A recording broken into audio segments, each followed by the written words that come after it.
సత్యవాక్యము సంతలో దులిపి బోధకులు దొరల భత్యములపై భ్రాంతులు నిలిపి చిత్రమగు అనుకూల బోధలు చేసి ప్రజలను మోసగించి సూత్రధారుల చేరరాదయ్యా సుఖభోగమిడచి సత్యవాక్యము చాటవేమయ్యా.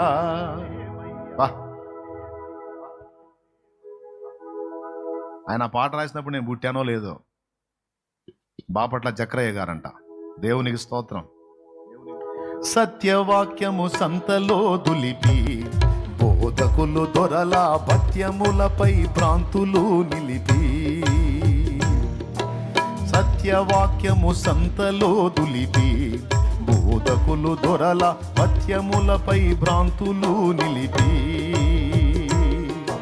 చిత్రమగు అనుకూల బోధలు చేసి ప్రజలను మోసగించు చిత్రమగు అనుకూల బోధలు చేసి ప్రజలను మోసగించు సూత్రధారుల చేరరాదయ్యా సుఖభోగమిడచి సత్యవాక్యము చాటరావయ్యా. క్రైస్తవుండా కదలి రావయ్యా కలుషాత్ములకు ఈ సిలువ శక్తిని దాటవేమయ్యా. ఎండబాణాలనియు జడిసి ఎంత కాలము మూలనుందువు ఎండబాణాలనియు జడిసి ఎంత కాలము మూలనుందువు కండలను ప్రేమితువేమన్నా ఈ మంటి కండలు ఎంత పెంచిన మంటికేనన్నా కండలను ప్రేమితువేమన్నా ఈ మంటి కండలు ఎంత పెంచిన మంటికేనన్నా. దేవునికి మహిమ, దేవునికి మహిమ. హల్లెలూయా. ఇలాంటి సరుకు వచ్చి జొరబడింది గనుక సంఘములు అప్పటి నుంచే వేట మొదలు పెట్టమన్నాడు.